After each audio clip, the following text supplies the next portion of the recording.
ಈ ಕತೆ ಒಂದು ಚೇರ್ದು. ಇದು ಅಂತ ಇಂಥ ಸಾಮಾನ್ಯ ಚೇರ್ ಅಲ್ಲ. ಈ ಚೇರ್ ಮೇಲೆ ಯಾರು ಕೂತ್ರು ಸತ್ತೋಗ್ತಾರಂತೆ. ಅದು ಘೋರವಾದ ಸಾವು. ಅದಕ್ಕೆ ಇದನ್ನ ಡೆತ್ ಚೇರ್ ಅಂತಾರೆ. ಒಬ್ಬ ವ್ಯಕ್ತಿಗೆ ತುಂಬಾ ಇಷ್ಟವಾದಂತ ಈ ಚೇರ್ ಆತನ ಸಾವಿನ ನಂತರ ಬೇರೆಯವರ ಪ್ರಾಣ ತೆಗೆಯೋದಕ್ಕೆ ಶುರು ಮಾಡಿತು.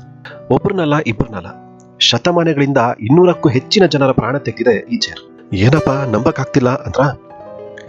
ಆದ್ರೆ ಇತಿಹಾಸ ಪುರಾವೆಗಳು ಕೊಟ್ಟಾಗ ನಮ್ದೇ ಇರಕ್ ಸಾಧ್ಯನೇ ಇಲ್ಲ. ಮೊದಲು ಈ ಸಾವುಗಳು ಹೇಗಾಗ್ತಿದೆ ಅಂತ ಯಾರಿಗೂ ಗೊತ್ತಾಗ್ಲಿಲ್ಲ. ಆದ್ರೆ ದಿನಗಳು ವರ್ಷಗಳು ಕಳೀತಾ ಒಂದೊಂದೇ ವಿಷಯಗಳು ಹೊರಗೆ ಬರ್ತಾ ಹೋದ್ವು.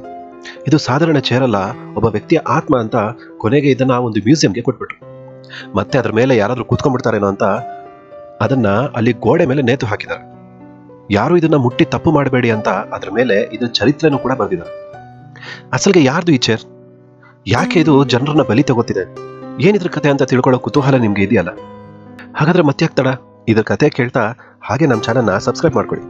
ಹಾಗೆ ಇದನ್ನ ಶೇರ್ ಮಾಡಿ ನಮ್ಮನ್ನ ಪ್ರೋತ್ಸಾಹಿಸಿ. ಈ ಚೇರ್ ಹೆಸರು ಹೇಳಿಲ್ವಲ್ಲ, ಇದರ ಹೆಸರು